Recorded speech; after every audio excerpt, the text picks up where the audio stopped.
It's getting recorded, right? Yeah. Yeah. Okay. Our first problem is like image smoother. We are given a 2D matrix which is represented. This is the grayscale of an image, and we are supposed to design a smoother to make the grayscale of each cell become the average grayscale of all the surrounding cells in itself. So it's kind of, there's a matrix given to you. So for every element like this, go check in all the 4 directions and take the all the 8 directions and take the average and put it there. It's like floor of that they are doing, right? And the value is given in the matrix range of 0 to 255, and length and width is 1 cross 50.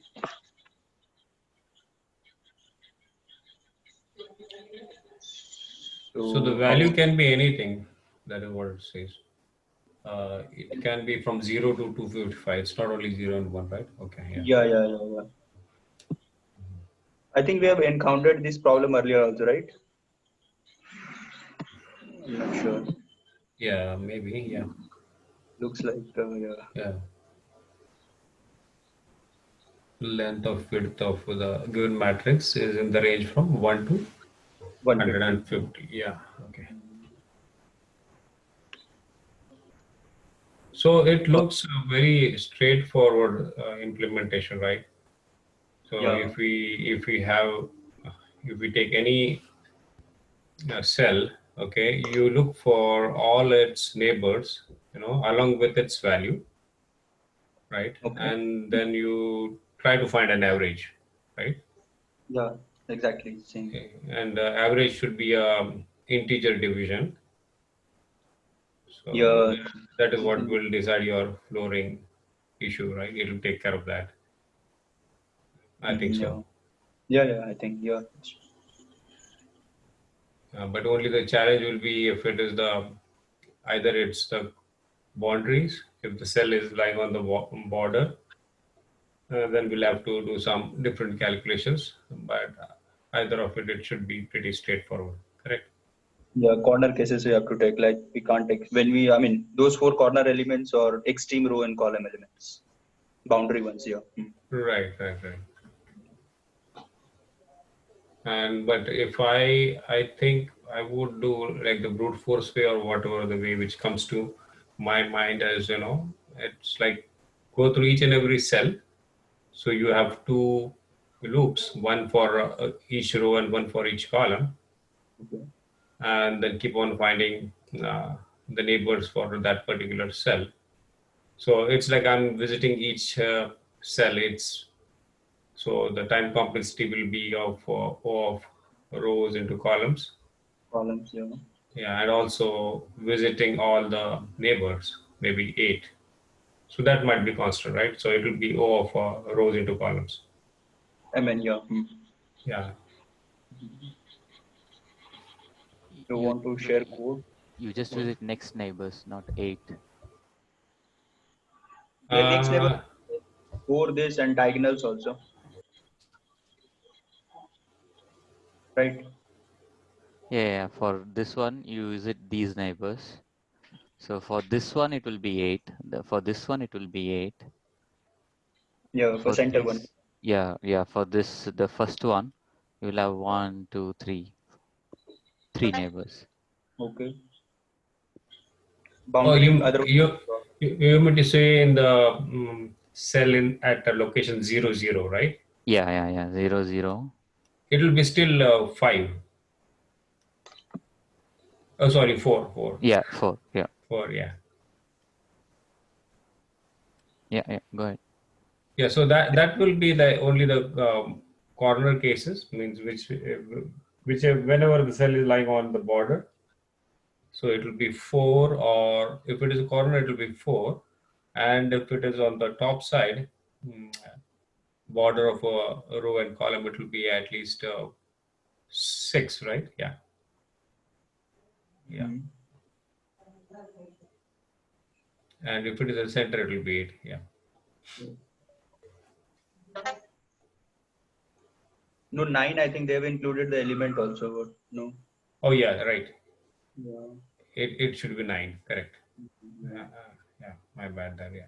Mm, so So Pradeep, you want to share something like?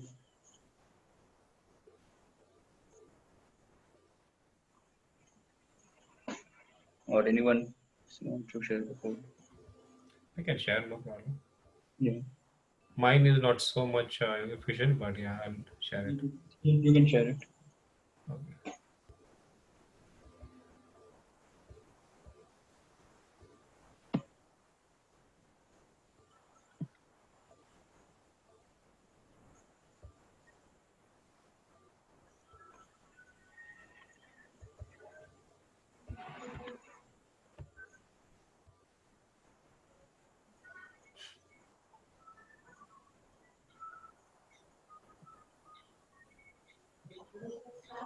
What's happening? It's not getting shared. Okay. Just give me a minute. Sure, sure. I don't know why it's not getting shared.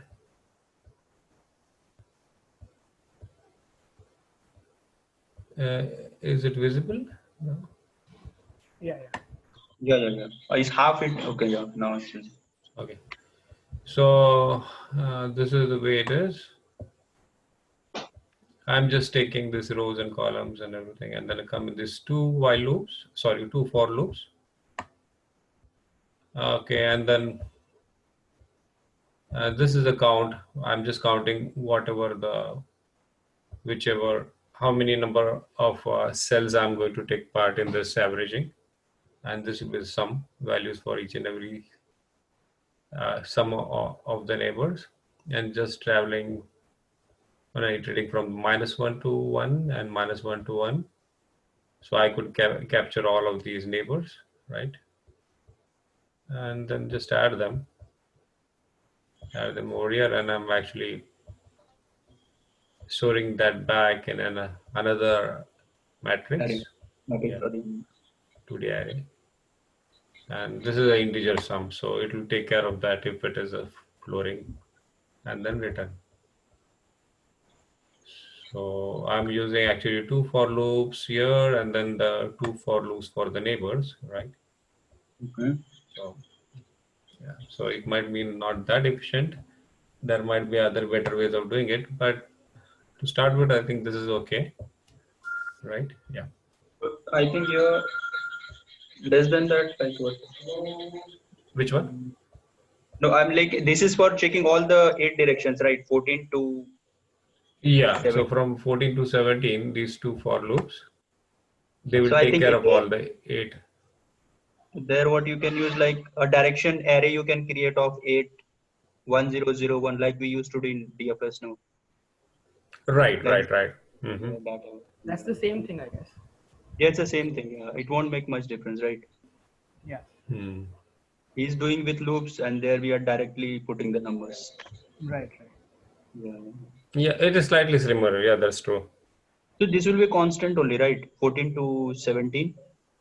Yeah, that is I would say because they are 8, right? Yeah, 8 K1 nines. into Yeah. K2. Yeah. Mm. It's only order of n square only. I mean mn. Sorry. Yeah. They're the same implementation almost most of the Okay. time. Yeah. Go ahead. Yeah. I was wondering, like, Yes, this go is ahead. we are doing some repetitive job here for sure, but I couldn't find a way to optimize or kind of store these things and reuse it again. Look, but you can include the element which you have already included because one element can be a neighbor of two. I mean, let's say if you take center cell, the upper can be a neighbor of that, and if you take uh, some other element, then again that could be a neighbor of somebody else. Elements will be repeated, right? So he's Yeah. saying, if you already calculated a particular cell, when you are going for the other cells, you can use that calculation. But that calculation will depend on the neighbors, right? Like previous cell, if you have used, you might have used 3 neighbors for that. For next, if you use, neighbors might increase. So yeah, we can use it. Maybe some way to do it. Yeah, that's a good one, Arship. Yeah, I tried, but I could kind of reuse that. Because Okay. Yeah, it might be tricky. It's kind of like we are trying to change the 1D array prefix sum to 2D array, right? Like, somehow we need to do the same prefix sum on the 2D array. Mm. So Dilip, are you saying about Harshit's solution? Yeah. So like we are trying to, I don't know whether it makes much clear. We are already calculating the 9 cells, I mean 9 or less than that for one cell, and if you move to the next element in that row, then we can remove the cells which are on left of the before element and add the elements to the right of that, and kind of we are using some kind of prefix sum on a 2D matrix. Yeah, that is what we have to take care of the boundary, the changes in the Yeah. boundary. And we need to, if you go in the column wise, then we can remove the upper row and take the below row and do that way. But Yeah. it gets complex to, Correct. Yeah. yeah. Yeah, you could keep the sum as a different value and the answer or result as a different value. So you just subtract from the sum the previous left ones, and then just add the right ones, the current right ones, and then after that you do a division and then get the result. Something like that maybe. I'm just Prefix. thinking louder. Maybe it's not so Yeah. easy though. I'm saying, yeah. Right. So yeah. So And also, even if go on. And also we can use this sum for the cell on the right side and the cell on the bottom. We somehow need to call maybe some recursive way, call the right side and the bottom cell, and that will call the right side and bottom cell of that cell, and same way until we reach boundary. Yeah. So the top cell sum will be used by the right and bottom cell. That is. Yeah. That's a good one, I would say. Yeah. Thank you. The Yeah. implementation for that, like anything? No, actually, I think he's just thinking loud and Yeah. maybe he has not Yeah. completed yet. Yeah. Oh, yeah. That's, Shashank, you didn't show your solution. Sorry, I missed that. yeah, it's the same thing like what you did. I created this. What do you say? This is the base condition. If your row is only one, then just to return the m. And this is the length I've taken, and this is the 2D matrix I'm created, which will be filled with initially with zeros. And we are going through each cell of the matrix, and in all the directions we are visiting, right? This is what I was talking, all the 8 directions: left, right, bottom, diagonal, off diagonal. I mean, north, south, east, west, northwest, northeast, all those things. Right. And each time we are increasing the value, and this is just the base conditions. Like if you are less than 0, that means in that case you need to continue, or if you are crossing the number of rows. And this is for the columns, and this is for the center element. Like, I mean, each time when you go, you need to increase the column by 1, right? Right. At last, just for every element you are dividing it by 2. It's one and the same thing whatever you have shared, just a Different way difference to. that's it. But I think the optimization what Harshit and some other speakers were sharing, Believe, yeah. Dilip, yeah. So, You can do it plus as well. Yeah, Uday?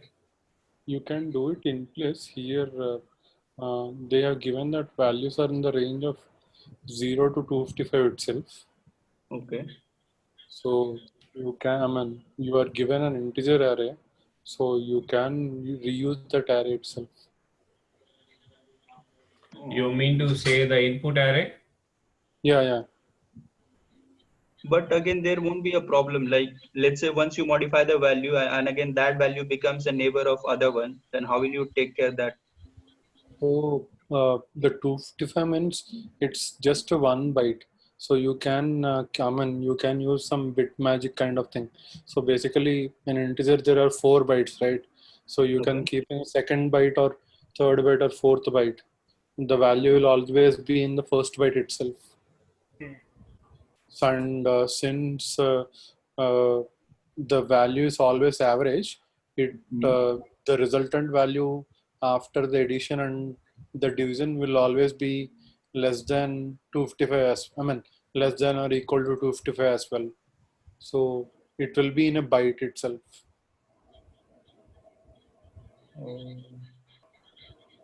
So you kind of divide your 1 byte. Yeah. Yeah, you can keep, you can keep the answer in one byte and the original value in the other byte.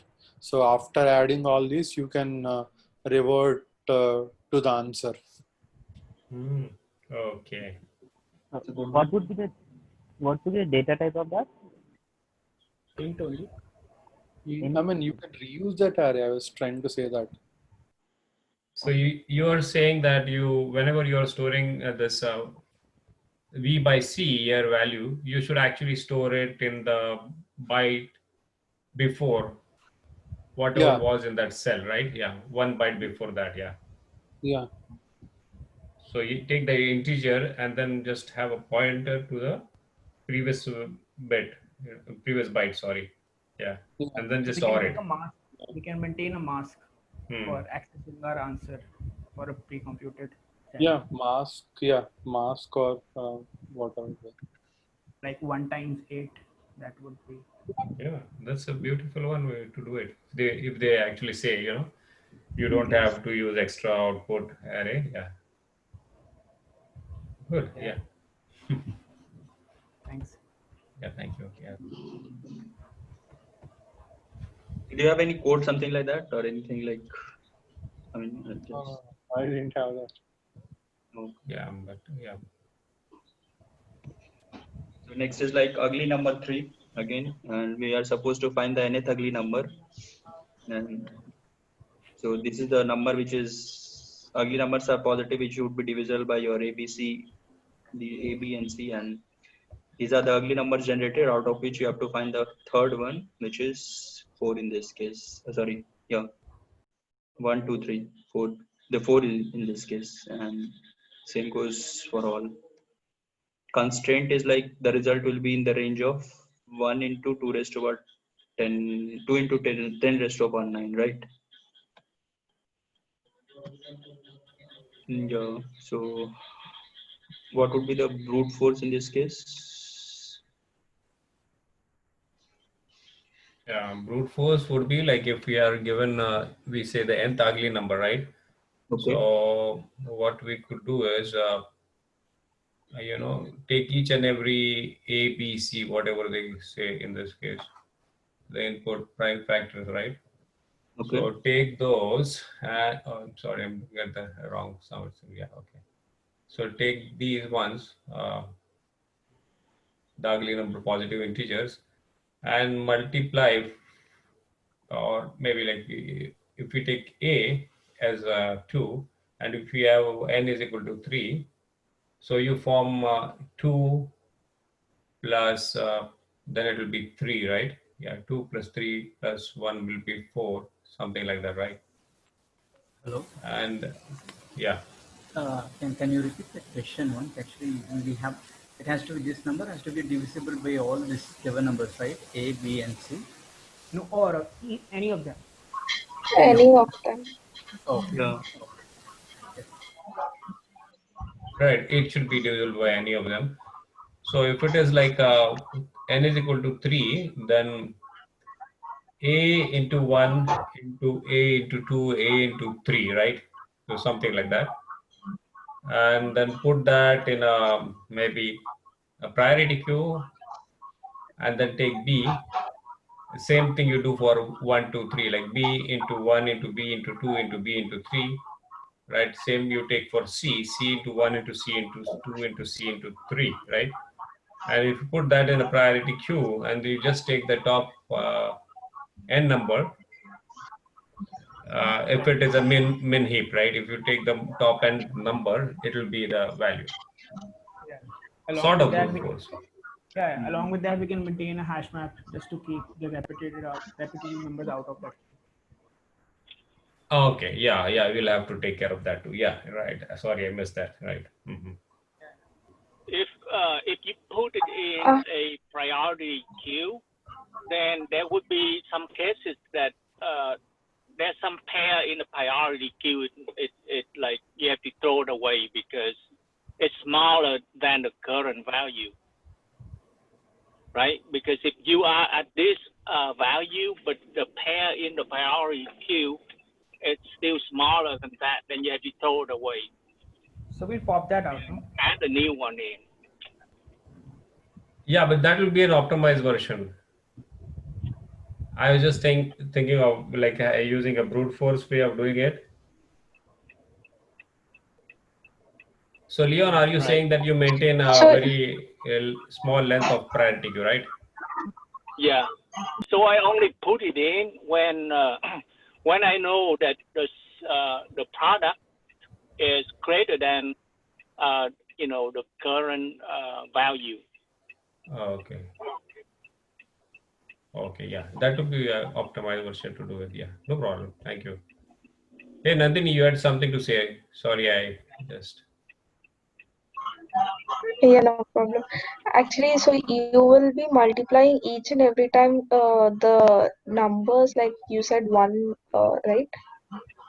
Yeah, I was Let's saying like take if you this have. third example. Uh-huh. Uh, so it's not the same like ugly number two. Actually, we can't do in that way. That's why. So if we take third example, Mm-hmm. so you are telling here ABC are 2, 11 and 13, right? So Mm-hmm. you are asking to multiply 2 with 1, 11 with 1, 13 with 1.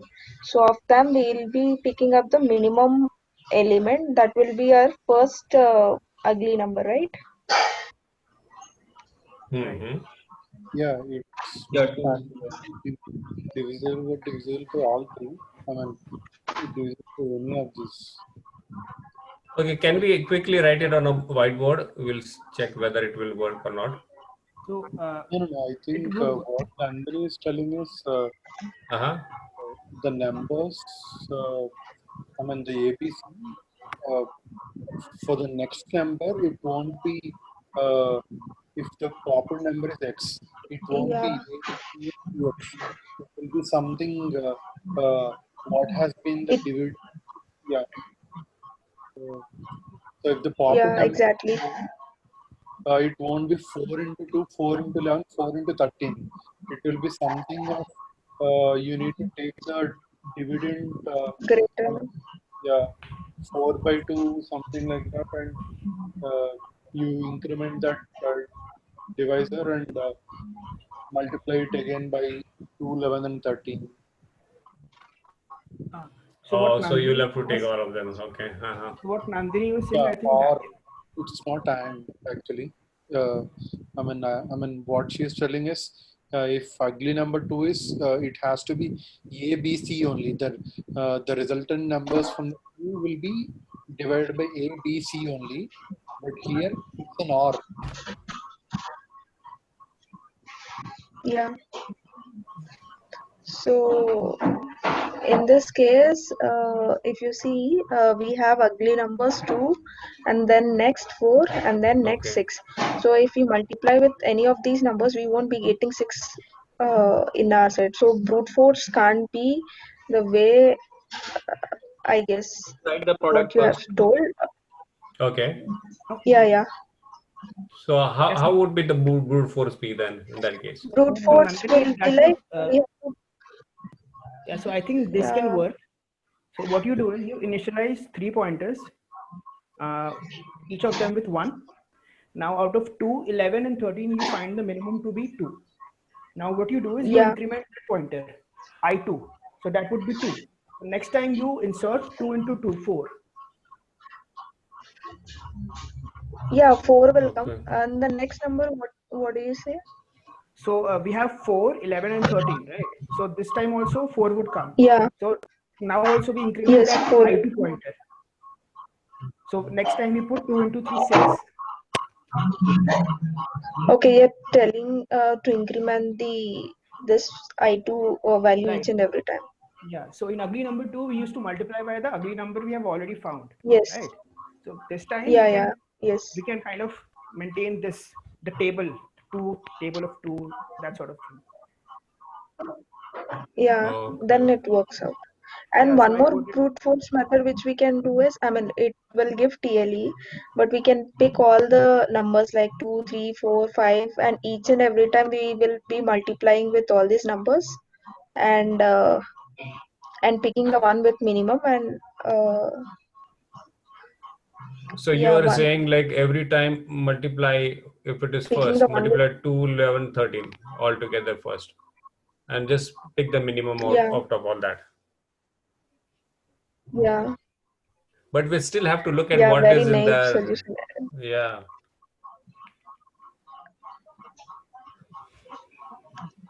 Okay. So yeah, what I said was not going to work in this case. That's true.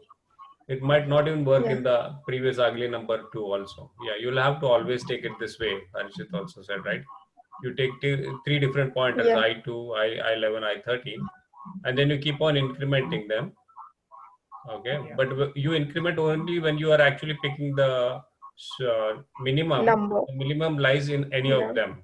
Okay, Correct. whichever is the minimum, then you take the next one from the same stream, whether it is A, B, or C. Yeah. Right. yes. Okay. Good one. I think some better way to do is Mm-hmm. we take the minimum of ABC and see how many multiples of that is less than the second minimum value. For suppose the first minimum value, 5 multiples are less than the second minimum value, and if the nth number we want is 3, then third multiple of the first minimum value is our answer, right? Dilip, can you just share it on your whiteboard? It's Yeah. much easier to understand. Yeah. I'll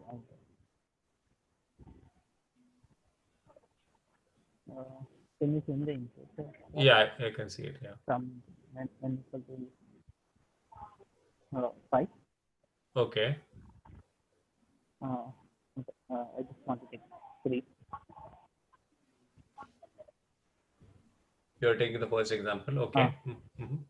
A equal to 2. B equal to 11. C equal to 13. So if you generate the numbers, first we'll have 2, 4, 6, 8, 10. Then we get 11. After that we get 12 and so on like that. Then 13 and so on like that. But then the number which we want is third number.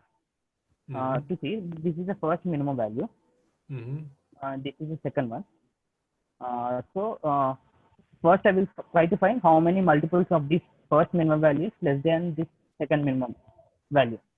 Like how many, like 2 is 2 into 5 was until 5 multiples it is less than 11, right? Okay. So if you generate all the numbers, first 5 numbers will be only multiples of 2, 2, 4, and 6, and 8. like that. Okay. Yeah. Okay. 8 and 10. Yeah. Then we get 11, which is a sixth element. Okay. But the n which we want is third element. So we can directly find that third multiple of the first minimum element. For suppose if this is something more than that, like for suppose this is seventh, n equal to 7. Then what we do is we try to find how many of them are a multiples is less than b, that is 5.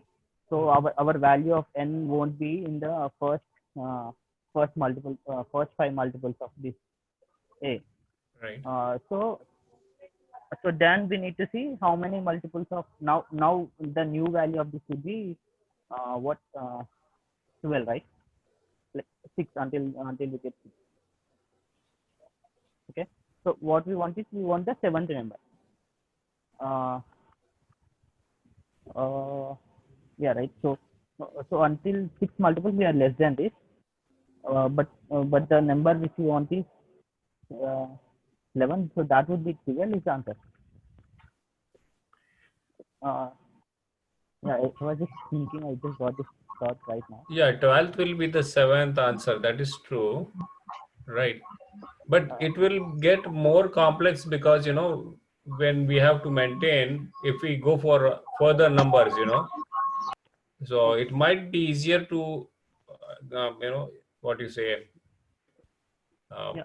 look at it this way, but actually when it gets more complex, if you go more deeper, what if if you have to find something like 150th number, right? So no, Yeah, in so, that so case, it won't be the optimization, but I was thinking in the whole range of numbers, some part of the numbers will be generated by one element, maybe one element or two elements or five elements, then some by the next element, and maybe the next part will be by the first element itself, and so on like that. So first, I was thinking we need to find n comes in the which range.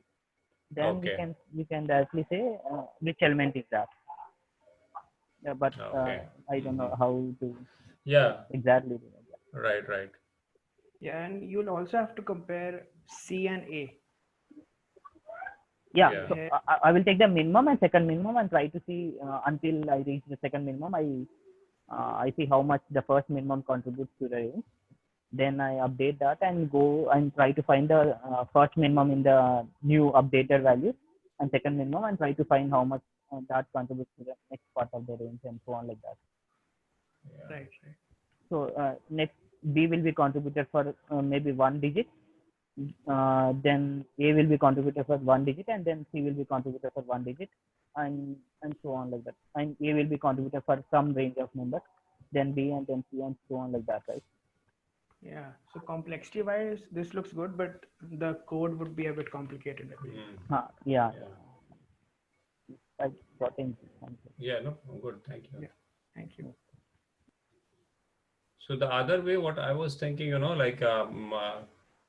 take each and every number, okay, and keep on multiplying that number.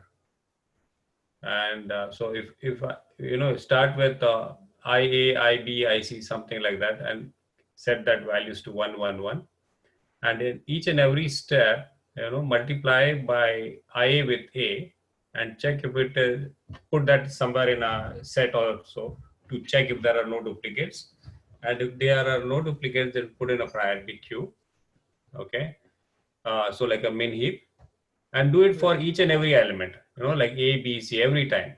So I know there will be too many numbers in it, but it is a brute force way, and though it will give results for some test cases, but it will surely hit on a TLE.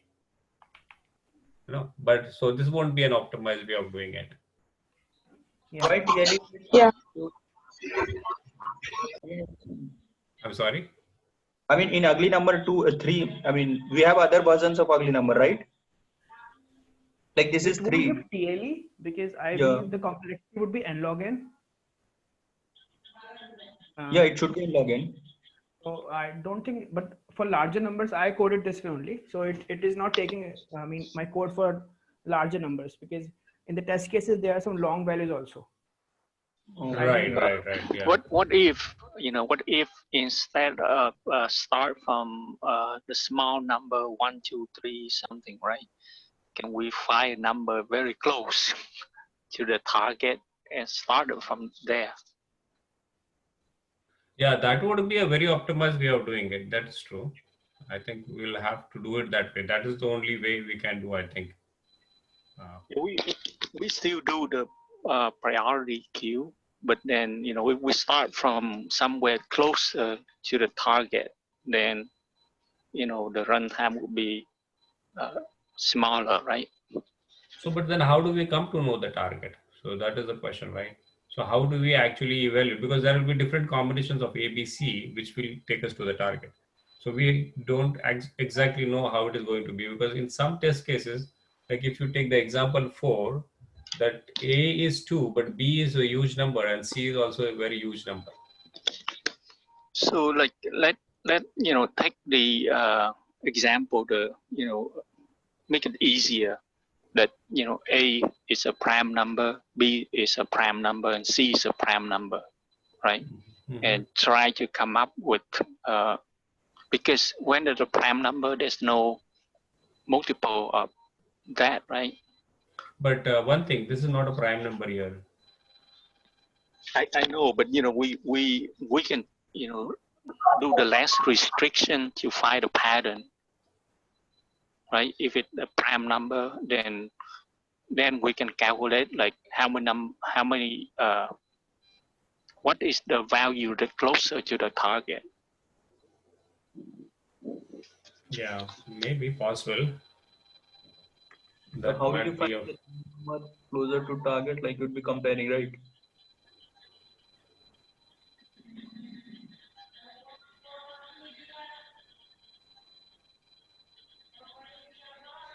yeah, something like that you will have to do. And maybe what Dilip was saying, combination of both. Yeah, but that will be so challenging, I would say.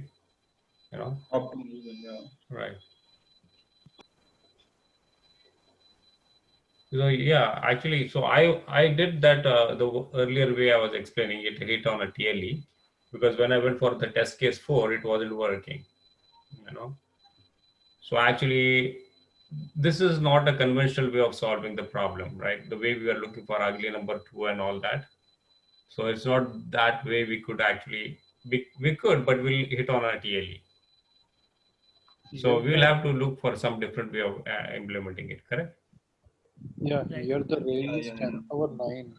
So Yeah. you have to think in terms of ON or O of log n.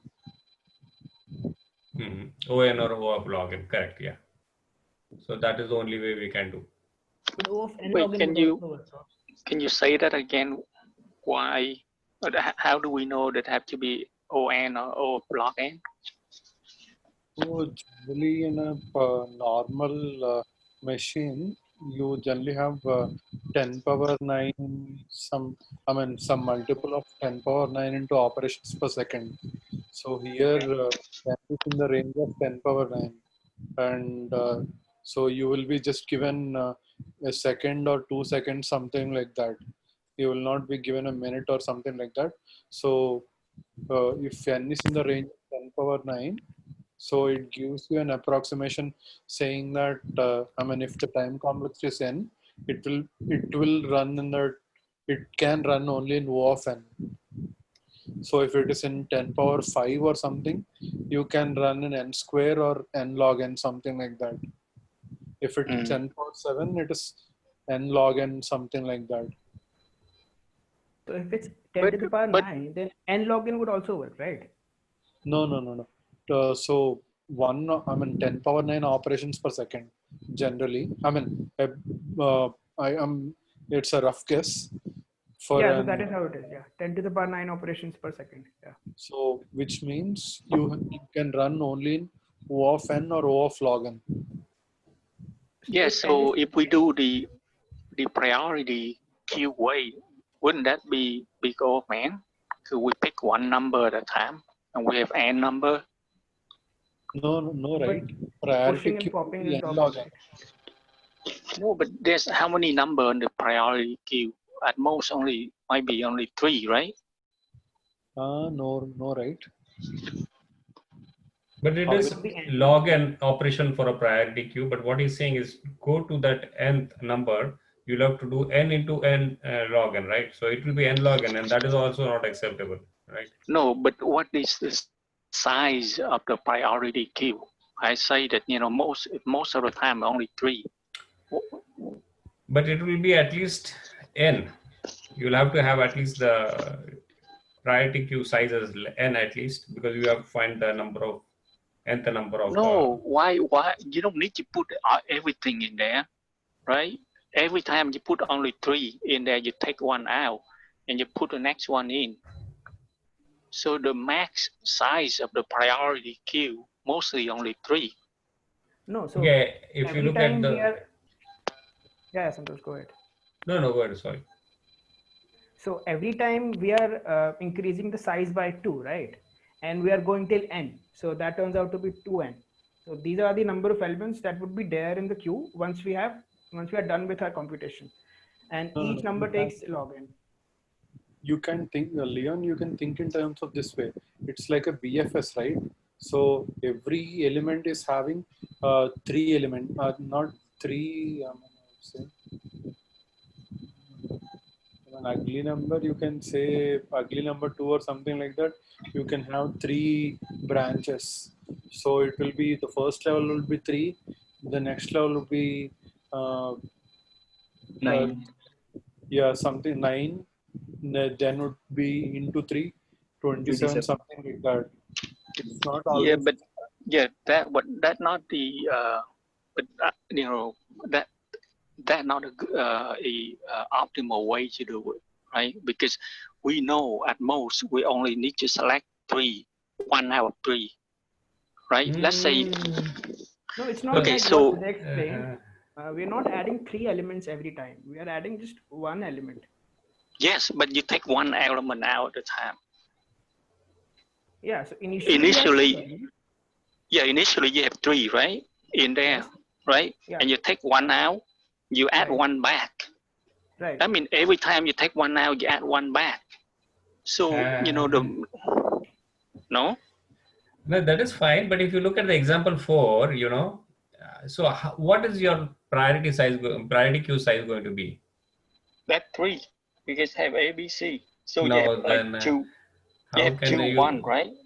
Leon, it won't be so at every point of time you will not be just adding 1 number. Suppose take in the first example, let me see, if it is 2, 3, 5, let's take 30 as 1 number. Let's suppose you have popped the number as 30, so it will be divisible by all 3. So you need to find you need to increment, it will have 3 numbers. You will add 3 numbers. So yeah, in that the place, it will be very difficult to choose from where you want to add. Yes, from which but stream? that ABC. When you put it in, you need to make sure that the 3 numbers are not the same, right?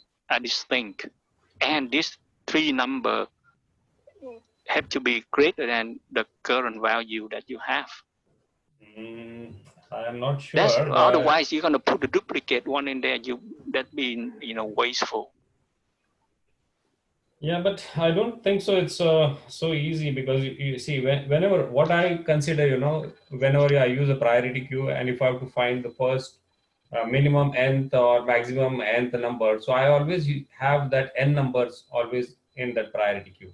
So in this case, if I have n is equal to 3, 4, and sometimes it is like 1 billion, So then I would say I will have a min heap or max heap of size at least 1 billion. Then that won't be feasible. But so that is the way I would look for it. But if you just want 3 numbers, it is very difficult to you understand, in which place you are. You agree that initially you put 3 numbers in, right? But that's not my answer, right? Because my answer, if you take, for example, 4, it's like 1 billionth number. But okay, that's one first thing first, right? You put 3 numbers in. Every time you take 1 number out, you put another number in. I don't. Well, let's agree with that first. If we not agree with that, then Right, the so size of the queue will be different. Yeah, I'll share my screen once. Yeah, go ahead.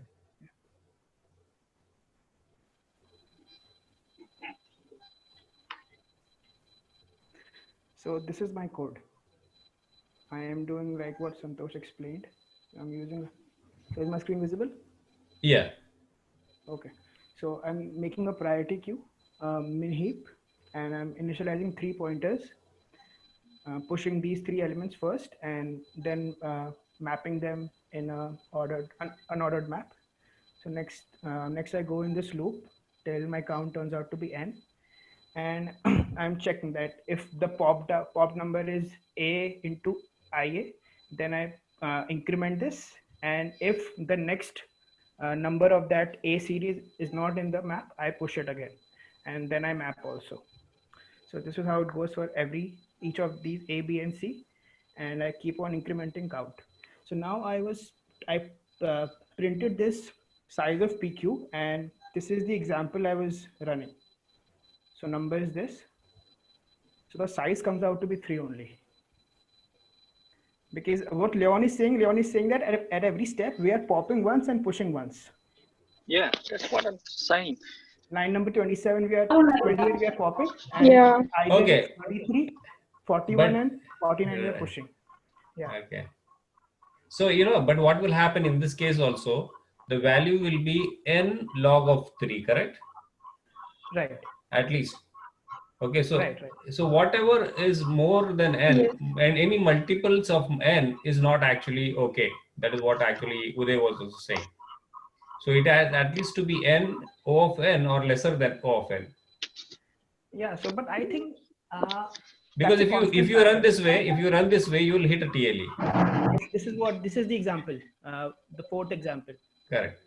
So I'm getting this output limit exceeded. Yeah. Output limit, because okay, so you are getting output loop because you are actually printing C out, right? That's the only reason. If you just Yeah. remove it, it will go for TLE. Yeah. So yeah, we'll hit on a TLE. Yeah, No, I'm no. not saying that it won't work. Yeah, I'm sorry. Go ahead. So how are we filtering out the duplicate elements here? So for that, I'm maintaining this unordered map. So as soon as I push an element in this priority queue, I add in the this Map as unordered well. map also. There. Thanks. Yeah, so the solution have to be log n or less, right? O of n also should work, right? That is what Uday was saying. No, this O of n right here doesn't work because we, n log 3 is equal big O of n. Yeah, maybe then O of n also won't work. Yeah, that might be a case. This I don't think is an integer. This is 9 digits, and It is an I integer, think right? it is an integer. Yeah. So it's 10 to the power 9, right?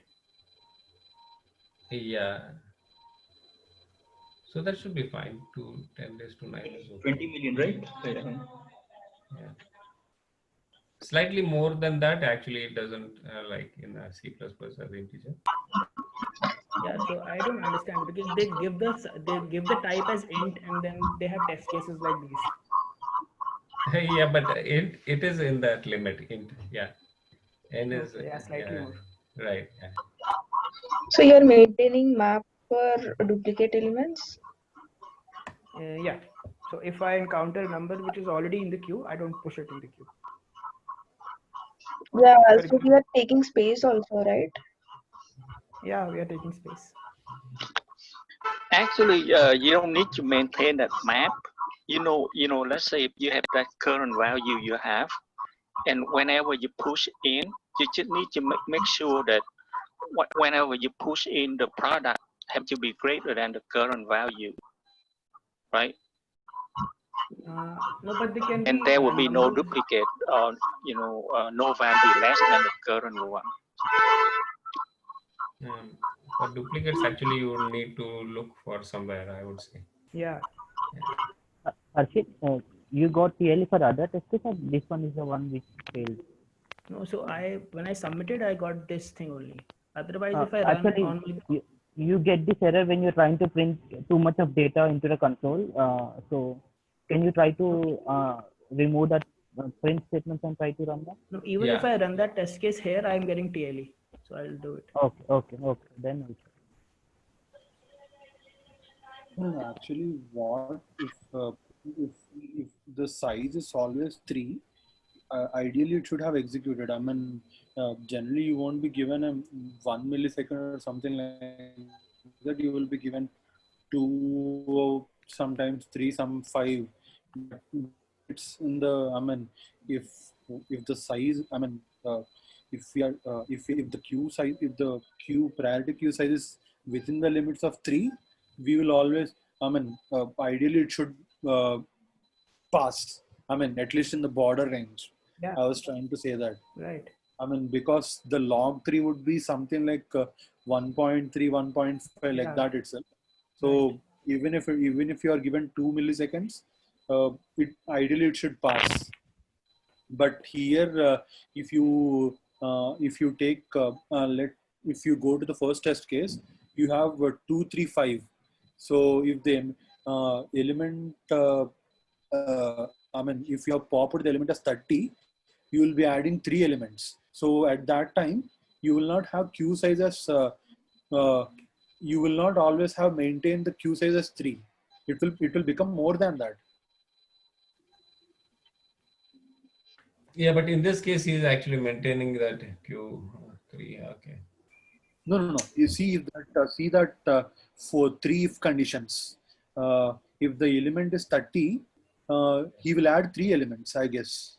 Yeah, that is what I was also doing. So I thought it might be always more, but actually, Harshit did it in a more efficient way.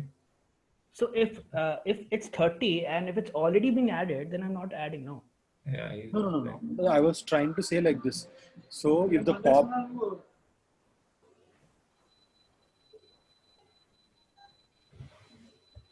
Well, I think we lost him.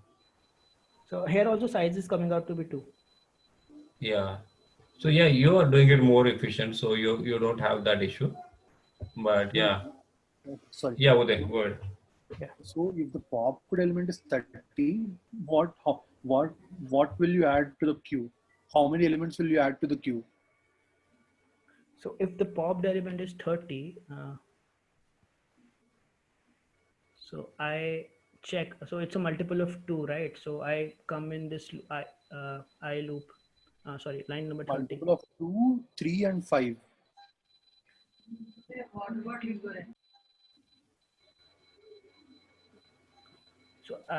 So I'm not adding any repetitive elements. So if 30 has been taken care of by 2, I'm not going to add just because 30 is a part of the table of 3 also. No, that's fine. But if 30 is the popped element, you will add 60, 90, and No. 150. I think he's not using that value to calculate these numbers, right?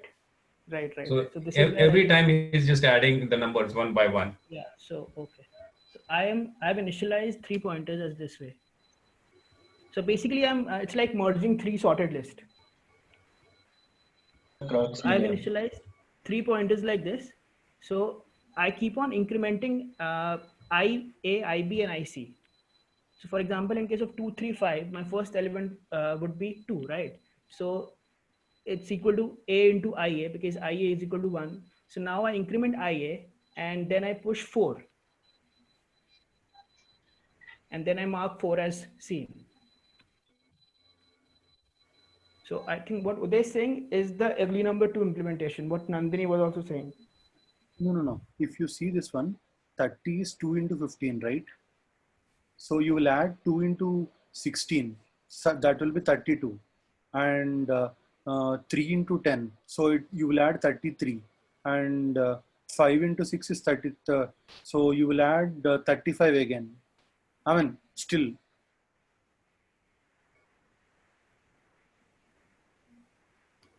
Only he's doing is he's comparing that ugly. So for the next one, if it is not the same as ugly, he's not putting it. That is one thing he's doing. Yeah, Maybe common. We need to check the stack size. The queue size in between. Yeah. But I would say, Uday, this is the efficient way of doing it. If we, for the ugly number 2, at least it works very perfectly well, right? Or else what you would do other than this implementation, because it's almost like O of n and the priority queue size is also very small. Wait, there is output, right? Yeah. It's the size or what it's is the ugly number I'm popping out.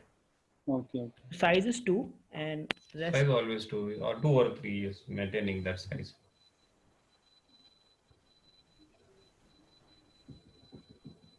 Yeah, even I thought of inclusion, exclusion and got stuck. Yeah, because I would say this is the maximum thing we could do by the conventional way of that ugly number series. Okay, the max that traditional way of doing it, using some stream values for A, B, C, and whatever you put in, you just look when you are popping out, you look for from which stream you are popping out and put that stream's next number, right? Something like that.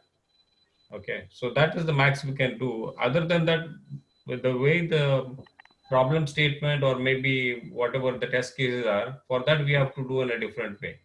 And that is what they are actually, and most of them have been implementing it using some like the LCM way and all that stuff, right?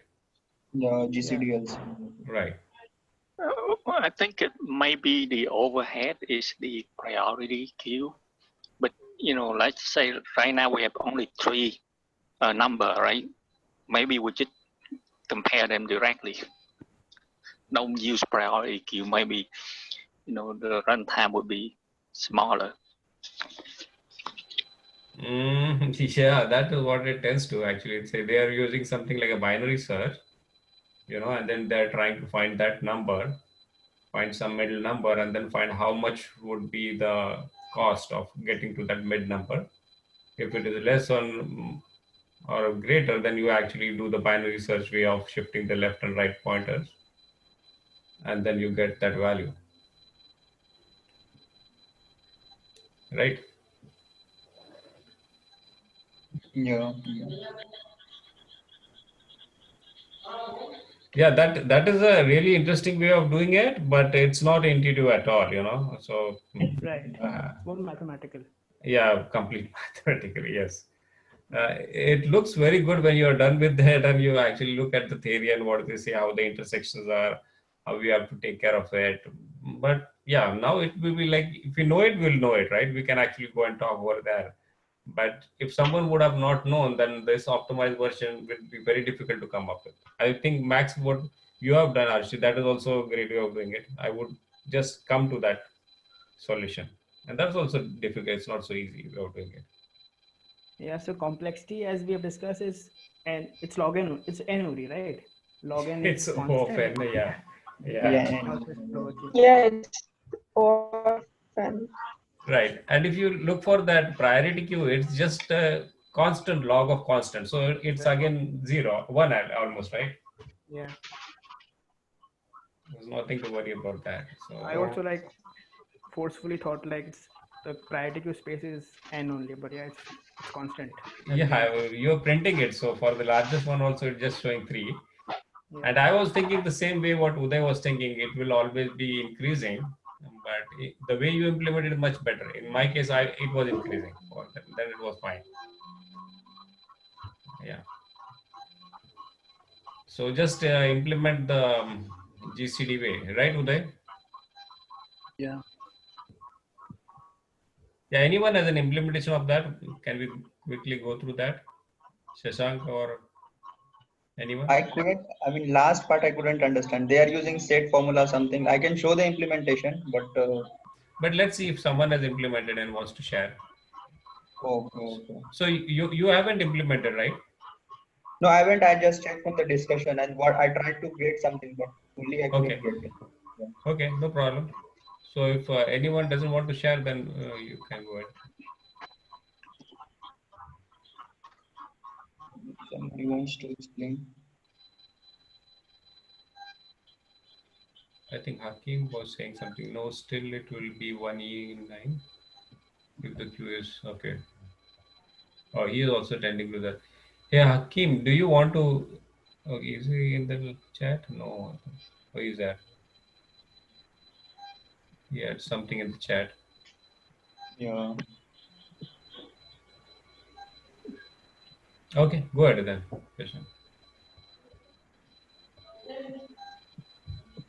So somebody sharing? No, I don't think so. Okay, I'll share it, but let's try to get everything. So what they are doing is this part itself. I mean, I was not getting why they are doing with math or GCD of A, B. I mean, taking the product of two numbers and so this is dividing. LCM. So LCM into HCF is equal to the product of two numbers. Oh, there's a formula, right? A product of two numbers equal to LCM into SCF by the GCD, right? Right. So HCF into LCM is equal to A into B. Product of two numbers. Yeah. Okay. Okay, so that is what the LCM is. Okay. And then you find a GCD for that first, and then you get an LCM. So really, we just want to find an LCM, correct? Exactly. Yeah. Okay. But why LCM we are finding? I mean, we are trying to find that number should be divisible by common factor, right? I mean, lowest common factor.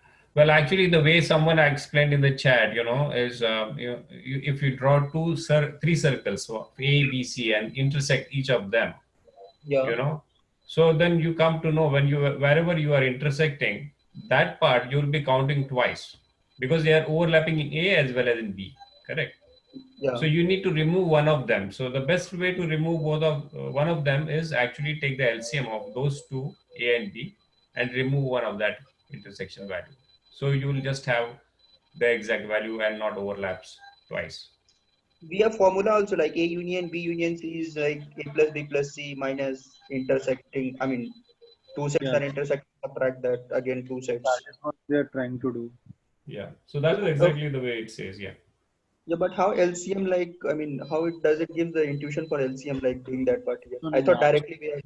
No, if you have done inclusion exclusion problems, you will get that idea. So basically, A union B union C is there, right? That is dependent upon A intersection B, B intersection C, C intersection A. For that, Oh, you need the least common multiple of A and B, least common multiple of B and C, least common multiple of C and A. So that will common become, factor they are trying to get, right? I mean, that intersection part will be divided by both the numbers A and B, yeah. or B, or C and A. Okay, yeah. Yeah, that's true. Yeah, that makes sense. Yeah, thanks. And finally, like this binary search they are using, right? Yeah. And again, so they So are, in this the, is like they are subtracting what you say that depending on that formula only they are using, right? I mean, A, this is like what you say, A union B union C is A plus B plus C minus AB BC CA and plus of A plus B plus C. This is like the number which is divisible by all the, is it three, all of them. all Yeah. the three numbers, right? Yeah. yeah. The first 11th line is the A plus B plus C, and the 12th line is minus A intersection B minus B intersection C minus C intersection A, and 13th line is that A intersection B intersection C. But how do you correlate like mid divided by n will be A plus B Yeah. plus C? Why mid only we are dividing, like what could be That the reason? nums, so you have only A, B, C. But if you see num2, it's A intersection B, B intersection C, C intersection A. And Okay. num3 is A intersection B intersection C. Okay.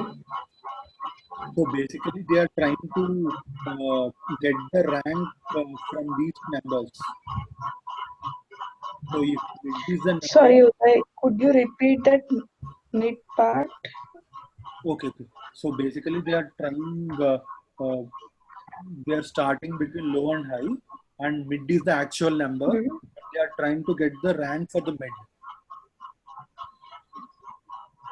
If Okay. only one number is there, what would be rank? Mid by I. If the number is n, and it would Okay. be mid by n, right? The rank would be, Yes. yeah.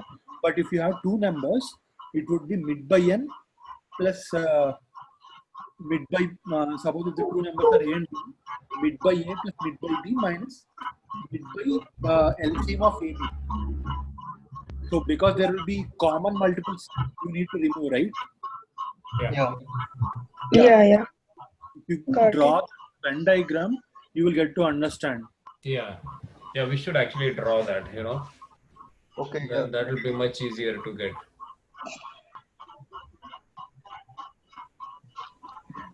But what Uday told, it makes sense. Yeah. Thanks.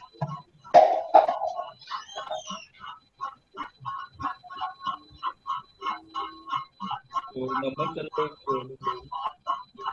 1 to 12. It's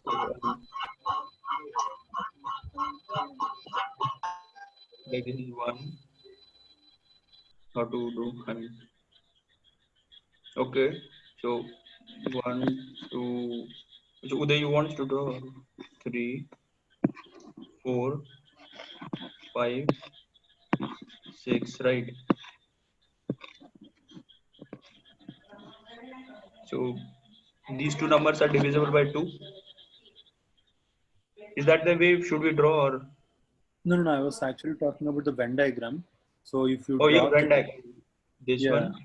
one this it, and other is this. And let's say this is the number divisible by 2. Yeah. This is by 3 and this is by 4. So if 12 would be the number which should be divided by all the 3, right? Yeah. Divided by 2, and here we can take a number which is divisible by 2. This area will be explicitly divisible by 2 only, right? Right, like 2. This will be divisible by 2. What should I Yeah. write here? 4. Oh, I mean, 2, right? 2, yeah. So the whole circle will be divisible by 2, and the circle would represent that A, B, C. And this the is divided by both 2 and 4, right? yeah, This 2 is and divided by 2 and 3. And this is divided by 4 and 3. Yeah. So basically, this is a multiple of the LCM. Yeah, exactly. This 2 and it should be a multiple of 2 and 4, then only it's divisible by that. Mhm. And these are explicitly divided by 4, this area. Yeah. Yeah. This, yeah. So it's like A union B union C will be the entire circle here, this A plus B plus C, right? Right. Minus sigma times AI intersection BI, and this I will go from your 1 to 3, and plus single times A intersection B intersection C. Right. So for intersection, it is going to be LCM, correct? yeah. Yeah, exactly. Yeah. Yeah. Okay. Because this is 12. If you 3 to the 6, yeah, lowest common, yeah, LCM itself. But what? Sorry. Yeah, wouldn't sorry, go ahead. Yeah. I'm saying what binary search is doing here. So basically, we have a range, right? So our answer lies between 1 till and 10 to the power 9. Okay. So as given in the question description. Yeah. So we would have, so we have to find a number between this range. So we are trying, like we try for the middle one, 10 to the power 9 by 2. Okay. And if we find that, then we move to the right side because we need to find the number as close to n. Oh, but it's really not that intuitive, right? I mean, No. Actually, even I got stuck at that A union B union C is given. How will you extract? I didn't think of that binary search actually. Even I got stuck at that. Yeah. Yeah, so I'm not clear with exactly like why are we moving to the right part? I mean, not completely No. clear to me. It's not actually the right part or left part. So you take the mid and you find the rank for the mid part. So if the rank is less than if the rank is less than that given number, so you go to the right. If the rank, what do you mean by that rank? Like, So how do you What? define that rank? Is Yeah. that a number or the position? It's a rank- position. Yeah, the 10th number, right? You need to find the nth ugly number. So Right. you now here mid is a number. You need to find in that sequence what ith number it is. So you are trying to calculating the I and you are comparing I and n. So if if you find the mid as the ith number, you compare that I and n. If I is already less than n, you go to the right. So if I is already greater than n, you go to the left. Got it. So basically, this Venn diagram gives me the position. Yeah. Yeah. Yeah. Okay, I thought it's giving us the number. Yeah, no, it eventually converges because what happens, whenever you go for find a mid, it won't be any number in our series also in some cases. Right. So you have to converge in such a way that you find that nth number. And for that, actually, the Venn diagram is very helpful in the sense because when we do this LCMs and GCDs, we are actually finding our number only. So we are only trying to compare with our number and not the number which actually the mid is finding, because mid can find all numbers, right? So the crux is this formula only, right? Yeah. I mean, this is they are implementing. This is only giving us the rank, right? Yeah. Yeah. So that is very important. Or else But you won't actually convert it. yeah, exactly. I mean, this is like other form of LCM, A intersection B. Yeah. Yeah. So if So A, therefore, B, the and C are relationship between the binary search and this actually is not very intuitive. That is correct. Intuitive. Yeah. Yeah. Sorry, Harshit, go ahead. yeah. So I'm saying that if A, B, C are 2, 3, 5, then how do I like essentially represent AI intersection BI? So that is total number of common numbers, right? Yeah. Oh, you are saying And we no, don't have any intersection. no, 2, 3, 5 will have 30 as a, this one will have as 30, and this will you have as 10, 2 and 5, and this is 2, this is 5, and this is what you told. Yeah. Okay, I just thought only those three numbers. Okay. So Yeah, it can be 6, it can be 10, it can be now 30. we do 2 plus 5 plus 3. Go ahead. So now the next thing to just putting this in the formula, we Yeah. do 2 plus 3 plus 5 minus 6 minus 10 plus 30.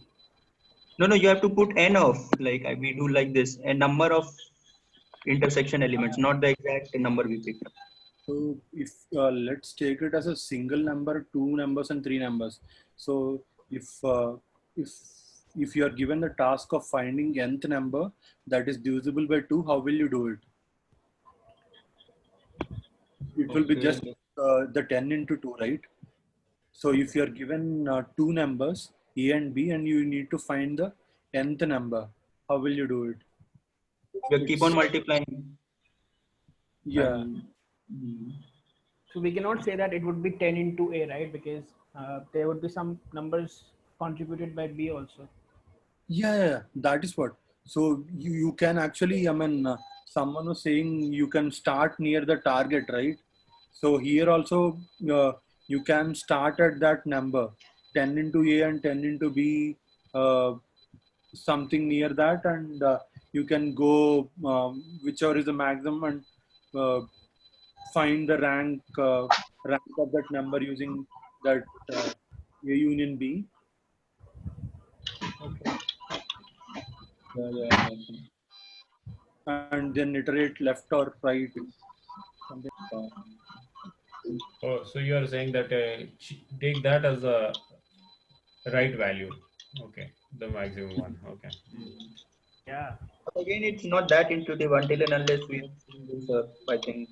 Yeah, but I actually the Uday is saying that if we solve more of these inclusion exclusion problems, then things might be much better off. Yeah. Okay, that's a good one. Yeah, at least we got. I mean, to large extent, we got the things. Yeah. Now we can switch to next topic. So let's say, like the case before, we have like A equal 2, B equal 4, and C equal 5, right? Because we see that because 4 is like whatever divisible by 4 is also divisible by 2. So can we just remove 4 out of the equation? Actually, Let's draw a diagram because we have big circles A, right? And B have to be just draw a big circle first, 2, and B have to be within 2. Oh, you are saying like this inside 4 2. Yeah, but to generalize the equation, it will work for anything, even if No, that 4 2 is outside, 4 is inside. Oh, 2 is outside. That means all the numbers which are divisible by 2 will also be divisible by 4. Right. Yeah, but that is one of the case, right? Yeah, unique. I mean, peculiar cases like. Yeah, but if we because this will also work the way we are actually taking that formula, right? That will also be applicable here. But only thing is we have to consider for the non-inclusions one. Yeah, because this case, I think that we can safely. Well, I don't know, but I think that we can remove 4, right? Because we don't need 2. But this is only one particular case, right? I mean, it won't be generic, right? Right. Yeah. But, just an observation. You see, Yeah, we can absolutely. minimize the. Yeah, the problem statement, right? Yeah, that makes Yeah. sense. So, Shashank, one thing Yeah. you said that in that formula, AI intersection BI is the number, right? Number of Yeah. common Yeah. numbers. Yeah. How many numbers are common? Okay, so we find the common numbers and we put it in the formula. So what about A, B, and C? So are they like 111 or the number? A, B, C. Which one you are telling? I told So A union. the first three terms. This one. So this is the LHS, right? So in the right RHS we have n of A plus n of B plus n of C, right? Yeah. Yeah. Yeah. Yeah. So this would be 1. Yeah. It will be one. Okay. It will be those numbers falling in this category. That will be so. No. That is No, something sorry. we get. Entire. Yeah. Entire. It's falling. Entire circle. Yeah. Because again we are subtracting no intersection part. Yeah. Yeah. And again because this and this is coming 3 times. So we are subtracting from everything, but at least one time we need to take it. Yeah. Yeah. Makes sense. And we are repeating 2 times and 2 times. Cool. Yeah, I think we had a good amount of discussions on this. Yeah. Let's move to the last one then. Let's switch to next. Queen one here. So queen is like a grid of squares is given, and some position of king will be given, and some queens will be placed on your matrices. And you are supposed to check, I think, return how many queens will attack the king. That can attack the king. So if you can see here, this red queen can attack because they are in the same row. This also can attack, and this red can also attack because they are in the diagonal of king. But if you look at the uncolored ones, this one, so this one can't attack the king because red one is coming in between, right? And this also can't attack because it doesn't fall in its any of the rows, columns, or diagonal direction. This also can't attack because of red one here. So this is like what they have shown. Yeah. So Yeah. what yeah. So the input actually here is 8 by 8 only. The chessboard is of 8 by 8 blocks, right? Yeah. Okay. So that is one input. And then we can have any number of queens and only one king. King, yeah. And the maximum number of queens can be 8 by 8 will be 64 minus 1, which is a king. So it will be 63. Yeah. So 1 to 63 maximum. That is what shows in the constraints also, right? Yeah. And king can also move, right? No, king cannot move. But they haven't told anywhere like the king represents a position, a pair of coordinates represents the position of white king. King will be fixed at one place. Yeah. So that is a basic assumption what I did on. So because what I'm looking at is the queens are going to attack this king. Okay. Because it says the queens that can attack the king. So for me it means like king position is important for sure, but I'm just looking for the queens also, and they are going to make a move, so they can attack the king. So this is not a dynamic. What do you say? It's a DFS, like standard DFS. What you do? You don't need even DFS, right? Right. That is also. This who can move? You say no, they can't. Move? It's all static. They'll be in position. Oh, okay. They won't move. Yeah, but it's a good thing to clarify. I would say what Shashank said, that is a point, Mm-hmm. Because if the interviewer, when we are actually working on it and says, okay, the king can also move, in a second, then it will be a problem. Yeah. That's a good one. And also, second thing, we should also clarify. It said like 8 by 8 chessboard, but if it is not mentioned, then someone was actually on the Discord was talking about what if the 8 by 8 was more one, right? It's infinite. Then also it shouldn't matter if it's not 8 by 8. If you're going, like if it is a static one, if you're going from king position, then it shouldn't matter even if it's not 8 by 8. Right. That is true. So there are different ways of doing it. So let's go for the basic way first, then we can discuss all that one. Yeah. Okay, so yeah, what is the best way to do this problem? So Pradeep, you are saying it's not going to be a DFS also, right? Yeah. So how would you think of doing it? You the brute force is take each queen's position which is given, and go one by one of the queen position, calculate whether it is in the king's row and in the king column, whether it can attack diagonally or same column, same row. So those calculation you can do 8 calculations because it's 8 directions. That way you can brute force way. How do you keep track of Yeah, I think the brute force, I would start from the king. Yeah. So there's only 8 direction the king can go, can move, right? Think about 8 direction, and then I just move one direction at a time to the right until either I hit the queen or I hit the boundary. Yeah, that will be right. optimal. Yeah. No, in fact, Leon's is a brute force. Pradeep, yours was an optimize, I would say. No. I was taking queen's positions, whatever the queen's list given, right? I was taking list of queens rather than a list of king. So rather than starting from the king position. Yeah. So if you That start is from the also king, good. Yeah, but yeah, because that will be more helpful when we go for that infinite grid. Yeah. Mm-hmm. Yeah. That's good. Yeah. Okay. So Leon, you are trying to go with Yeah, that. Yeah. I just take the king position. There are only 8 directions that the king, can imagine that the king can move, right? There's only 8 directions the king can move.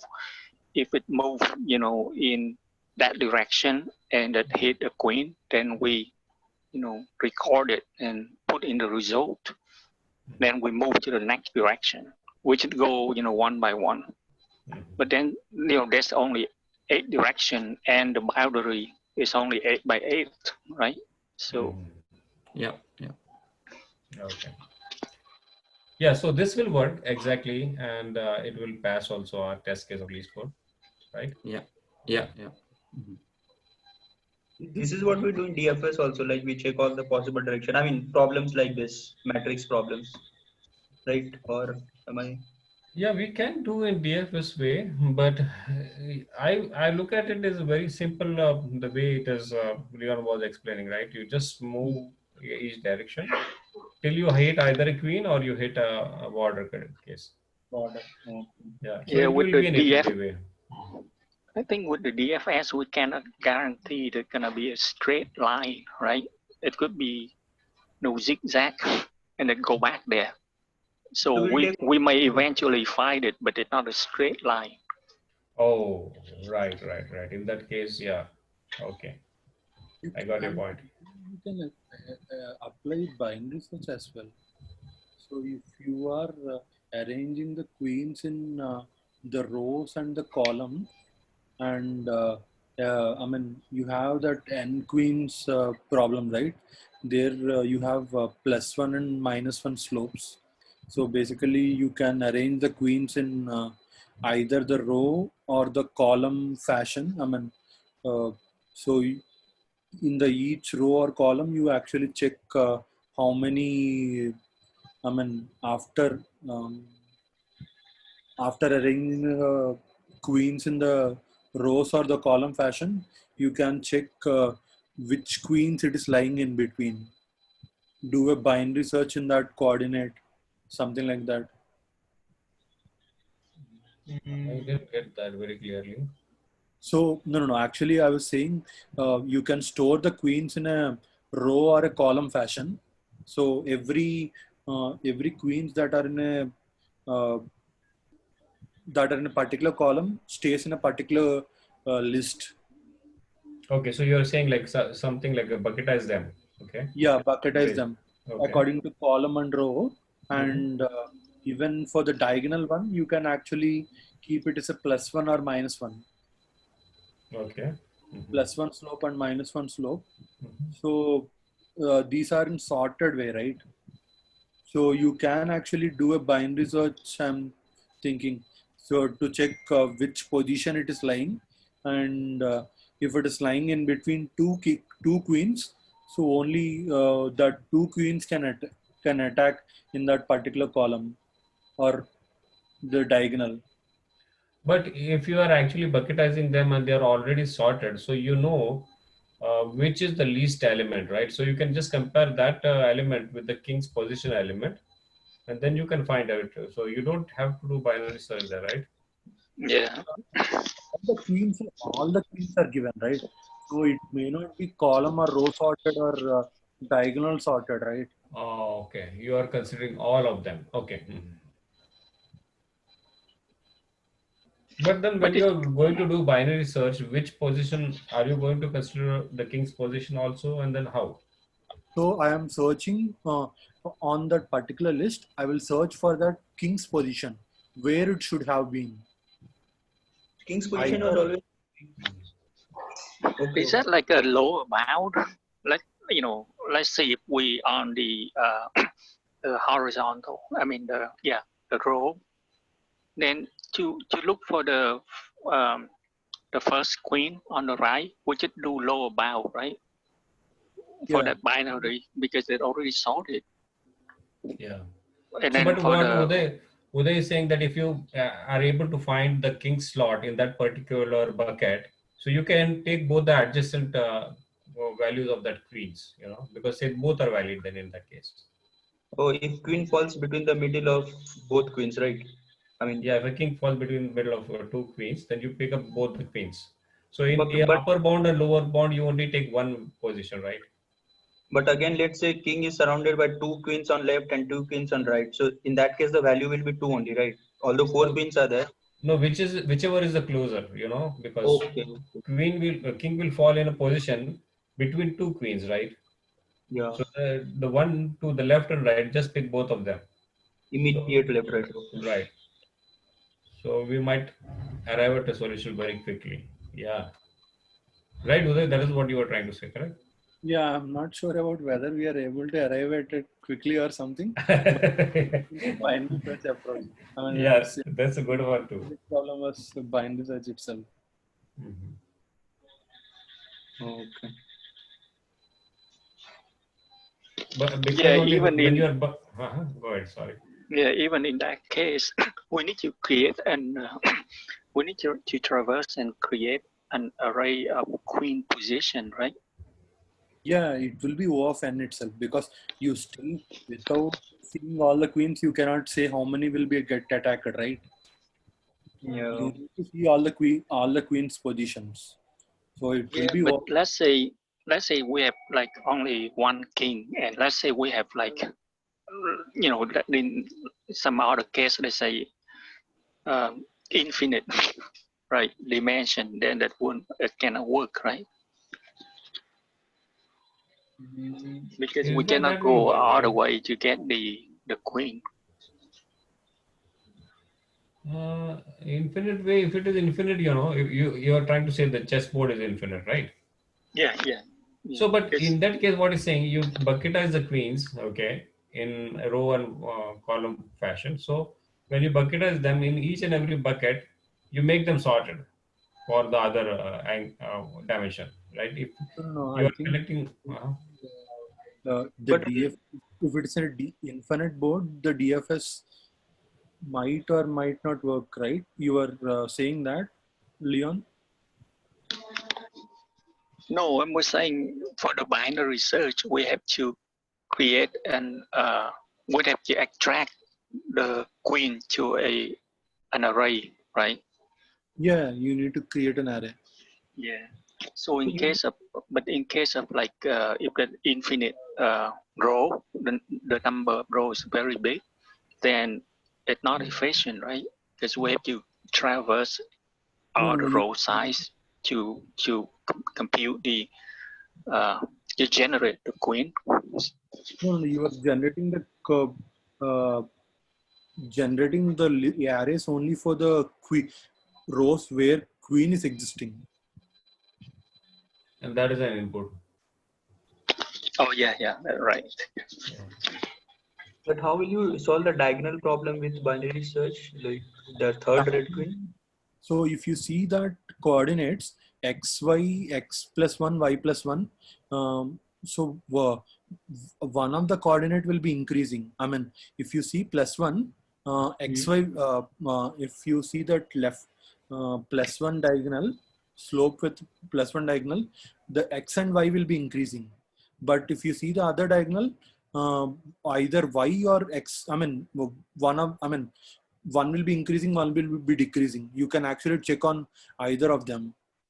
Oh, off diagonal and main diagonal you are talking. Yeah. Okay.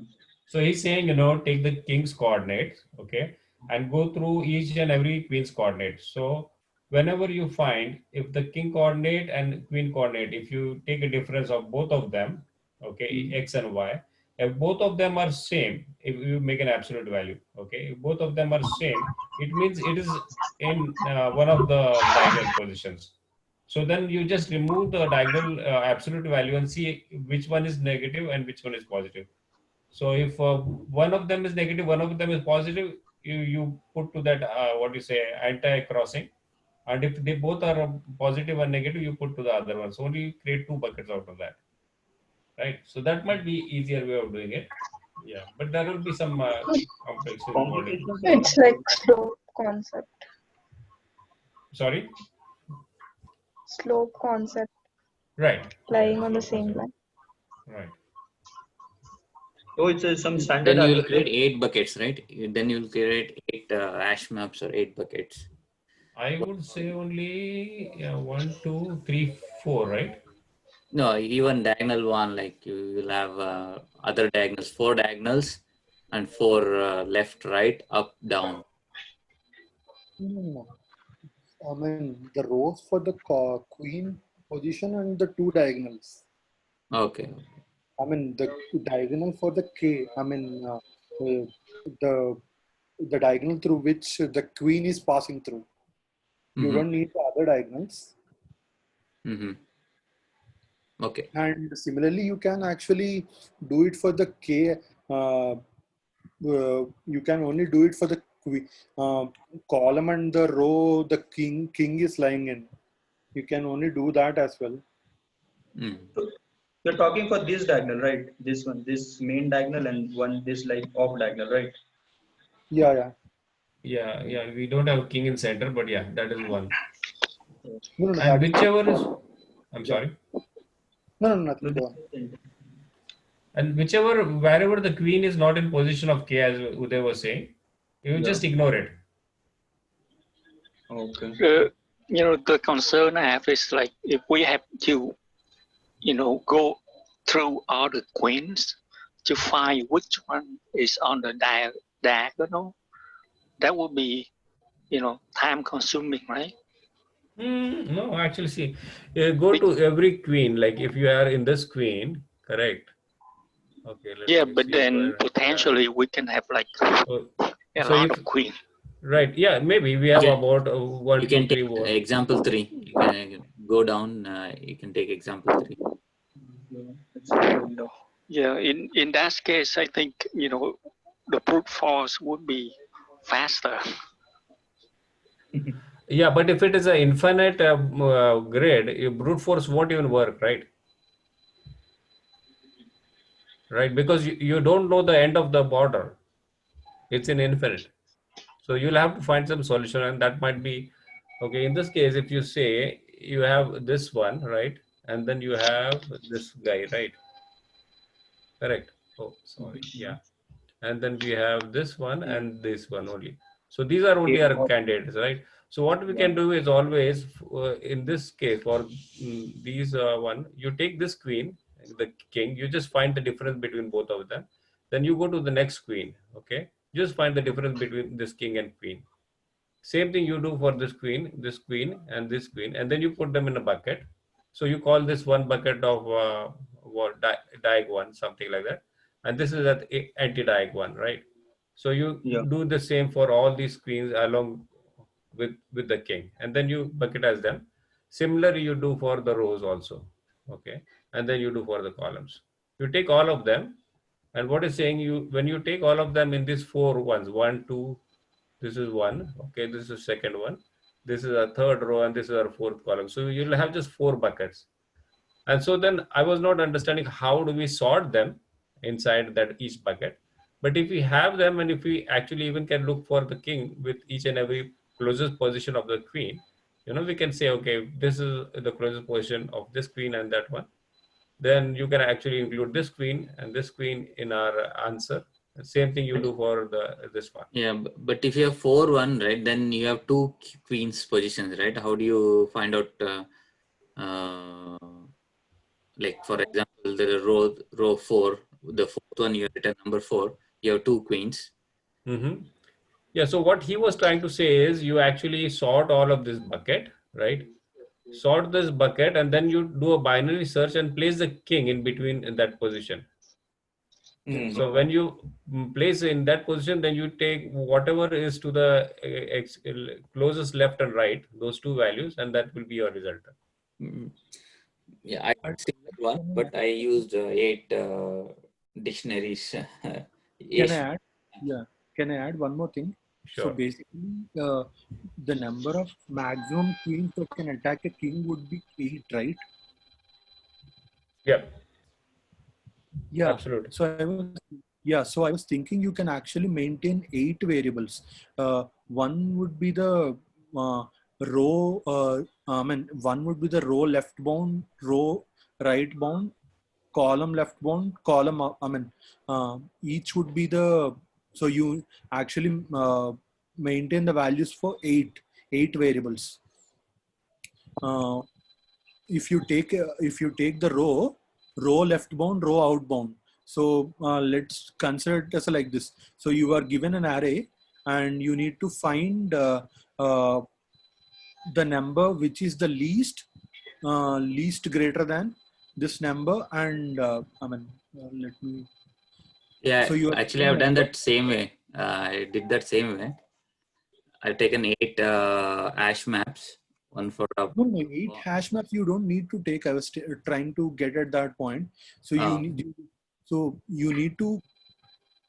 at least need to consume all the queens, right? You need to. Yeah. You consider all the queens, and yeah, you do. Yeah, I was saying you need to track 8 variables. So row, if you take that row in which the king is lying, you just need to take the row left bound, row upper bound. You just need to track these variables for that particular row, and similarly for that column as well. Yeah. Mm-hmm. So that will do it in a linear way. Yeah, you can that do is. it in walk-on.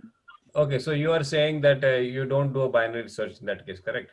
Yeah, you don't need to. Since we are already traversing all the queens, you just need to update all these 8 variables. No, but in that case, I have one question.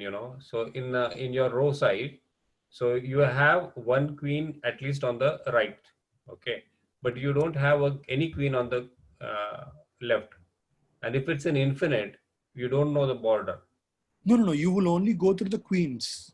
You will only go through the queen and update these 8 variables. Okay.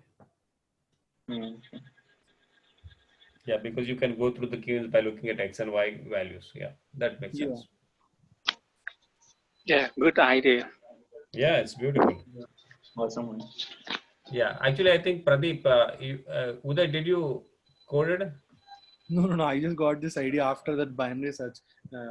If that I didn't know it, I will. I've done the same. I can show it to you. Yeah, please. Yeah, go ahead. Yeah, just share that.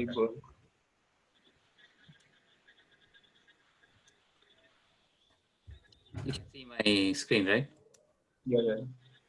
Okay, so this one I did. Sorry. Font size. Expand it, maximize this.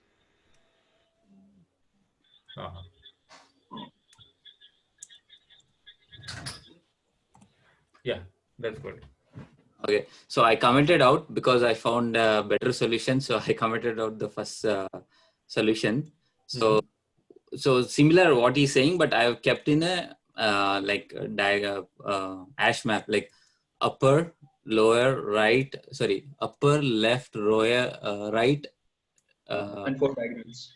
Diagonal 1, diagonal 2, diagonal 3, diagonal 4. So diagonal 1 is this way, diagonal 2 is this way, and diagonal 3, I think this way, and diagonal 4 is this way.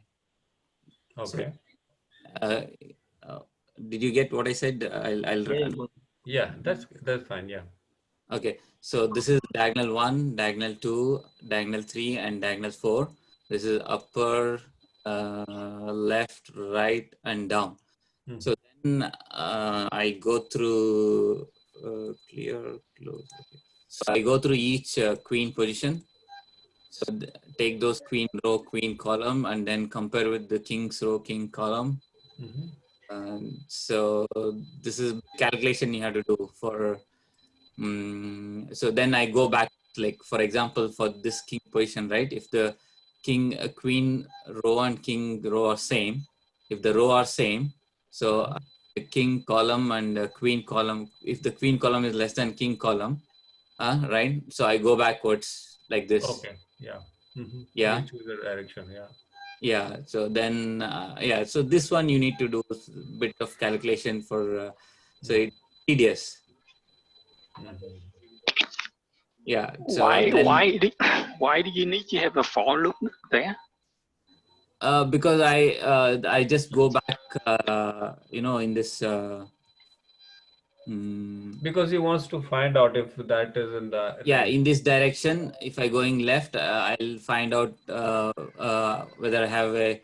I think I start from the range 0 to the king's column. So I start from here, king's column, up to king's column. I start from 0 to king's column, and then I start finding queen position. If I find queen position, I'll find out whether it is closer to the king's position.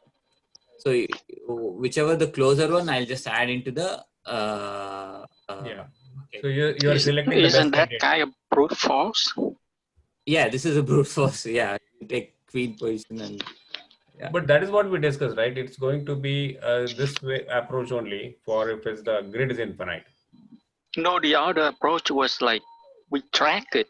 We don't need to do for loop, right? We walk through that and we track which one is closer to the king, and we keep that. Yeah, candidate. this is the second one, He's right? done the other way. Yeah. Okay. Oh, yeah, okay. This is second one where from the king position, king position here, I just go back -1 direction. So this is the directions I have written. So you just go back, is like 0, -1 is 0 is the row, and then -1. So you go column wise, and then find out. So. But this is for your our solution, right? The normal with 8 by 8. Yeah, 8 by 8. Yeah, because you need to have 8 by. Yeah. This Right. Is Right. Yeah. So for infinite, you can use this bucket. Yeah, one. This is correct. Modified. Yeah. Yeah. So we can optimize in that case, but this is also a better way of doing it, I would say. Your one which you are showing in the. This but, one. Yeah, this is the one which actually works for in our problem statement. Yeah, but the one what you described here for actually looking for those infinite locations, infinite grid. So that is the correct way of doing it, what you're doing it. But we could actually optimize by the way Uday was saying. He was saying just use variables and then do that, yeah. But coming up with this one also will be a very great thing too. Yeah, but the first one is very error prone. So like, then I thought, okay, I decided, okay, I'll do the solution 2. Even the solution 1 works, that one worked, but yeah. A lot of lines are there, coding and code is very big.